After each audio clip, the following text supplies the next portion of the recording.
Good morning and a very very happy morning. We are reading the fifth agreement. We are on page number 76 और कल हमने ये study किया किस प्रकार से हमारे बिलीफ सिस्टम हमारी वर्चुअल रियलिटी बन के हर एग्रीमेंट के साथ में और मजबूत होते चले जाते हैं, रिजिड होते जाते हैं, बिल्कुल वैसे ही जैसे एक बिल्डिंग ईंट और गारे से जब हम इसको सीमेंट दे के मजबूत करते हैं। और फिर ये कॉन्सेप्ट्स और कॉम्प्लेक्स होते चले जाते हैं, हमारा माइंड और कॉम्प्लिकेटेड तरीके से ऑर्गेनाइज होता जाता है और ये स्ट्रक्चर ग्रो होती चली जाती है। और इसी स्ट्रक्चर को टॉल्टेक कहते हैं ह्यूमन फॉर्म, यानी इंसानी आकार। ये आकार का कोई भी फिजिकल बॉडी से मतलब नहीं है, इसका आकार है कि जो आपका माइंड, आपका मस्तिष्क इसे लेता है।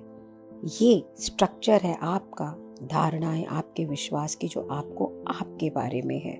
और फिर ये धारणाएं ना आपके जीवन का एक सेंस बनाती, मेरा लाइफ ऐसी है, मेरी लाइफ वैसी है, और यही आपको एक पहचान देती है। लेकिन उसके बाद में भी ये आपकी ज़िंदगी के आकार की बात करें तो वैसा नहीं है, ज़िंदगी के फ्रेम की बात करें तो वैसा नहीं है। लाइफ के फ्रेमवर्क की बात करें तो वो चीज़ें जो आपको दिखती हैं मटीरियली, वही सच है। सो दो वे, एक आपकी ज़िंदगी का फ्रेमवर्क, ड्रीम का फ्रेमवर्क, जो कि मटेरियल है, जो कि आपको सामने दिखता है। ये पेड़ है, नाम हमने चाहे दिया, पर वो आप सच्चाई में देख सकते हो, ये है और ये नहीं है। और एक है बिलीफ सिस्टम, हमारा धारणाओं से भरा हुआ, ओपिनियन से भरा हुआ, जिसमें जितने भी एलिमेंट है ना, उसमें सिर्फ जजमेंट है। ये आपका ना एक व्यक्तिगत सच्चाई है। हम हर चीज़ को अपनी धारणाओं पे बेस करके जज करते हैं, और फिर हमारे अंदर का जो स्वभाव है ना, उसके अगेंस्ट कोई अगर जाता है तो वो बिल्कुल ही बिलीफ के अगेंस्ट जाता है। ये जो हमारा डोमेस्टिकेशन होता है ना, जो प्रोसेस शुरू से, उसके अंदर हम खुद क्या बन जाते हैं, हम गुलाम बन जाते हैं अपनी धारणाओं के।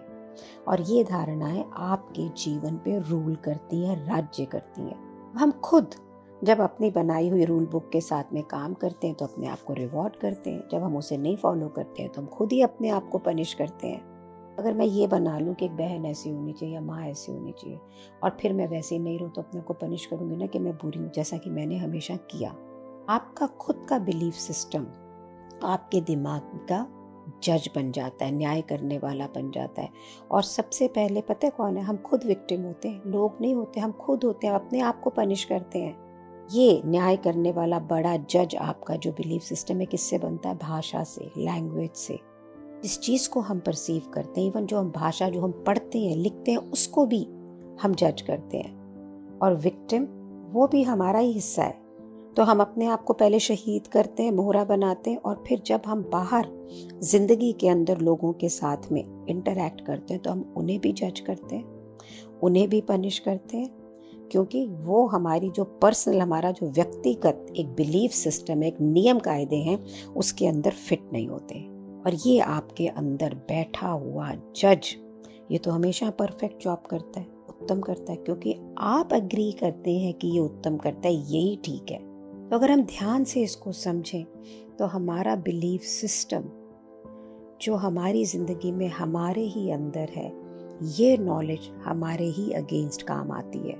ये जज यूज़ करता है आपके ही नियम, आपकी ही नॉलेज और आपकी ही ज़िंदगी को, और बिल्कुल एक मोहरा बना के सबको यूज़ करता है, शहीद करता है हर इंसान को, आपको खुद को और आपके आसपास के लोगों को। और हम अपनी भाषा को, लैंग्वेज को यूज़ करते हैं अपने आप को जज करने के लिए, अपने आप को रिजेक्ट करने के लिए, अपने आप को गिल्ट में लाने के लिए और शर्मिंदा होने के लिए।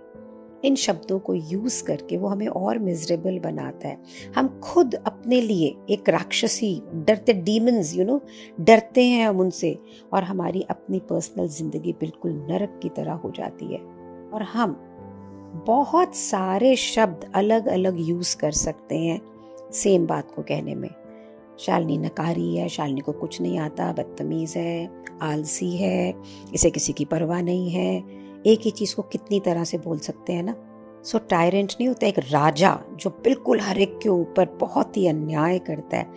ये आपका बिलीफ सिस्टम एक इंसान पे बिल्कुल वैसे ही रूल करता है। ये हमारी आज़ादी हमसे छीन लेता है और हमें अपना गुलाम बना लेता है। हमारी सारी जो ताकत है, हमारे जो सच्चे सेल्फ की, वो सारी ख़त्म हो जाती है और इंसानी ज़िंदगी के ऊपर पूरा प्रभावित हो जाता है। और अगर आप देखें तो इसमें सच तो कहीं है ही नहीं ना। सच तो आपके ये दिमाग में जो इतनी सारी नॉलेज, इतनी सारी चीज़ें भर दी हैं, उसके अंदर है कहीं। तो जो आपको कंट्रोल कर रहा है वो है जो भी हमने नॉलेज गेन की, जो हमें मालूम है और जिसके साथ हमने ये कहा कि हाँ यही सही है। और एक इंसानी बॉडी जो इतनी खूबसूरत है, परफेक्ट है, वो मोहरा बन जाती है। ऑल दिस जजमेंट पनिश्ड होती है और ये एक व्हीकल बन जाती है जहाँ पे माइंड एक्ट करता है, प्रोजेक्ट करता है इस बॉडी के ज़रिए। यानी ये शरीर सिर्फ एक ज़रिया बन जाता है कि आपका बिलीफ सिस्टम आपको लीड करे। और ये जो आपका धारणाओं भरा सिस्टम है, बिलीफ है ना, ये माइंड के मस्तिष्क के क्षेत्र में है। ना आप इसको देख सकते हैं, ना आपको इसको मेजर कर सकते हैं, ना आपको ये पता लगता है कि ये एग्जिस्ट करता है। और हमें शायद ये भी नहीं पता कि ये पूरा स्ट्रक्चर दिमाग में इसलिए एग्जिस्ट करता है क्योंकि हमने खुद ने क्रिएट किया है। हमारी क्रिएशन जो भी हम क्रिएट करेंगे हम ही से अटैच्ड होगी ना। और ये जहाँ हम जाते हैं हमारे पीछे पीछे जाता है। और हम इतने समय से ऐसे ही रह रहे हैं कि अब हम नोटिस भी नहीं करते हैं कि हम इस स्ट्रक्चर में रह रहे हैं। और इंस्पाइट की माइंड, मस्तिष्क रियल नहीं है, ये एक वर्चुअल है, एक आभास है, लेकिन ये पूरी पावर है इसके पास में।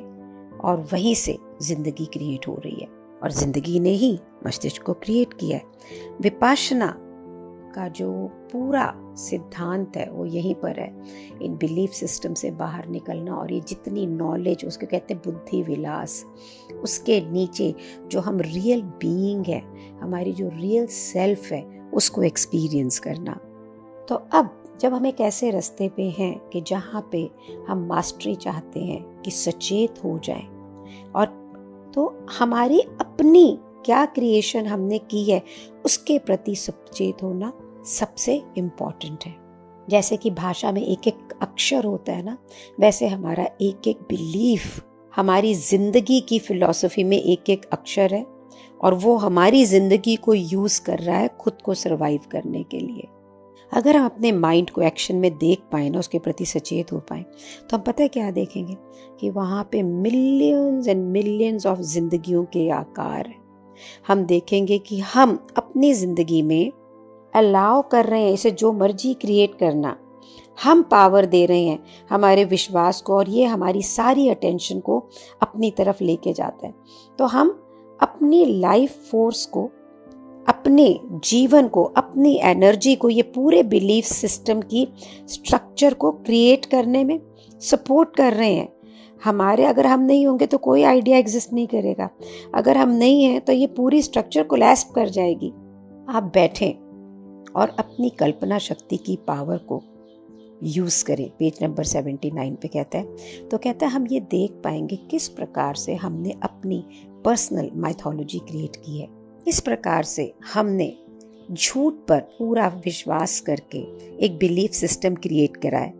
ये सारा निर्माण करने के अंदर हम बहुत सारी चीज़ें सीख रहे हैं, जो भी हम कर रहे हैं। यहाँ पे कितने सारे कॉन्सेप्ट हम सीखते हैं जो एक दूसरे को ही कॉन्ट्राडिक्ट करते हैं। कितनी तरह के अलग अलग जिंदगियाँ हम अपने अंदर बिल्ड करते हैं, इतनी तरह के स्ट्रक्चर क्रिएट करते हैं जो एक दूसरे के अगेंस्ट जाते हैं। जिस समय वो अगेंस्ट जाते हैं तो हमारे शब्दों का कोई मोल नहीं रहता, क्योंकि दो फोर्सेस एक दूसरे से अगेंस्ट अलग अलग डायरेक्शन में काम कर रही होती है, तो रिजल्ट भी नहीं आता है। अगर एक ही फोर्स, सारी फोर्सेस एक डायरेक्शन में हो तो पावर कितनी होगी, इमेंस होगी ना। तो हमारी जो इंटेंशन होगी, जो भी हम मैनिफेस्ट करना चाहेंगे, वो ज़रूर पूरा होगा, क्योंकि हमारे जो शब्द हैं, हमारा जो विश्वास है, उसी में सारी ताकत है। जब हम बच्चे होते हैं ना, इसको और अच्छे से समझते हैं, हम अपना सारा विश्वास हर एक चीज़ के ऊपर लगा देते हैं। हमको सब चीज़ ठीक लगती है जो भी हम सीखते हैं, और इस तरह से हमने को जिसने कुछ भी बोला, हमने वो सीखा, हमने उसको माना। तो जो हमारी ओरिजिनल पावर है हम उसको लूज करते हैं। जैसे जैसे हम बड़े होते हैं हमारा विश्वास ऑलरेडी इतने सारे झूठ के अंदर इन्वेस्ट होता है, इतने सारे झूठ को मानता है कि अब हमारे पास अपनी ज़िंदगी क्रिएट करने के लिए बहुत ही कम पावर बचती है। हमारे बिलीफ सिस्टम के पास में अब सारी पावर है, हमारा विश्वास भी उसके ऊपर है। तो इक्वेशन की एंड क्या है कि हमारे पास में कोई भी पावर नहीं है in reality who we are. हमने अभी देखा लास्ट पहले ऑडियोज के अंदर कि किस तरह से हमने सेंटा क्लॉज के ऊपर फेथ किया। क्या ये आपको दिख रहा है ना कि हम किस तरह से हर भाषा, हर कहानी, हर ओपिनियन को मान लेते हैं, अपने बारे में भी मान लेते हैं, लोगों के बारे में भी मान लेते हैं। तो राइटर कहता है मेरे हिसाब से ये बहुत ही इम्पोर्टेंट है समझना कि हम क्या कर रहे हैं। इसको समझने के लिए सिर्फ ज़रूरत है सचेतना की, जागृति की, कि हम कर क्या रहे हैं। अगर हम सचेत होकर अपनी व्यक्तिगत एनर्जी, ताकत को इन्वेस्ट करें उन चीज़ों पे कि जिन पे हम खुद हमारी बीइंग से बिलीव करते हैं, तो हमें ये भाषा, ये जो धारणाएं हैं, ये जो दुनिया की दी हुई सारी नॉलेज है, इससे हम अपने पावर को वापस ले पाएंगे। फिर ये भाषा, ये सिंबल्स आपके ऊपर कोई पावर नहीं रख पाएगी। और जिस समय ये भाषा आपके लिए मायने नहीं रखेगी तो ये सिर्फ भाषा ही रह जाएगी, बिलीफ सिस्टम नहीं बनेगी, आपके साथ में सिंबल्स रह जाएंगे, आपकी लाइफ को रूल नहीं करेंगे। फिर ये आपको, आप इन्हें रूल करेंगे। Then they will become real and you will become real, us, me, you, everyone. फिर ये सिंबल्स, ये भाषा, इन्हें किस लिए बनाया गया था? अपने आप को एक्सप्रेस करने के लिए। तब ये अपना रियल पर्पस हल करेंगे। जैसे हमें पता लगा कि भाई सेंटा क्लॉज होता ही नहीं, तो हम विश्वास नहीं करते, तो हमारी ताकत हमारे अंदर आ गई। जब हम अपनी सचेतना को रिकवर करते हैं तो हम क्या देख पाते हैं कि हम कौन हैं। हम देख पाते हैं कि हमने ये सारी सिंबोलॉजी, सारी भाषा, सारे बिलीफ सिस्टम को हमने विश्वास किया। ये हम हैं जिसने अपना विश्वास इन सिंबल्स पे, इन भाषा पे, इन बिलीफ सिस्टम पे डाल के उनको ताकत दी। ये हम हैं जो हम खुद इस पावर को वापस ले सकते हैं।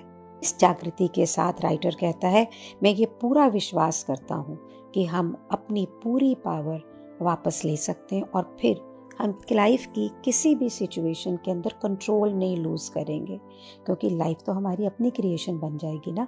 और जैसे ही हम ये देख पाएंगे कि ये हम खुद हैं जो अपने बिलीफ सिस्टम क्रिएट करते हैं, तो ये हमें हेल्प करेगी अपने ऊपर विश्वास करने का। और जैसे ही हम अपने ऊपर विश्वास करने लग देते हैं बिलीफ सिस्टम की जगह, तो ये पावर कहाँ आएगी? आपके अंदर। और ये बिलीफ सिस्टम में जब हम बंधे नहीं होते हैं ना, तो हम फ्लेक्सिबल भी होते हैं और फिर हम जो चाहे वो क्रिएट कर सकते हैं, जो चाहे हम जिंदगी के अंदर पा सकते हैं। हम जिस चीज पे विश्वास करना चाहेंगे वहां अपना फेथ लाएंगे ना, अब जिंदगी आपकी चॉइस बन जाएगी।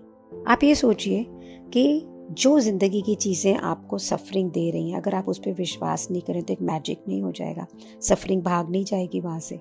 और इसके लिए आपको बहुत ज़्यादा सोचने की ज़रूरत नहीं है, आपको एक्शन लेना, और वो एक्शन ही आपकी ज़िंदगी में डिफरेंस लेकर आएगा। और ये बुक हमें उसके बारे में बताएगी।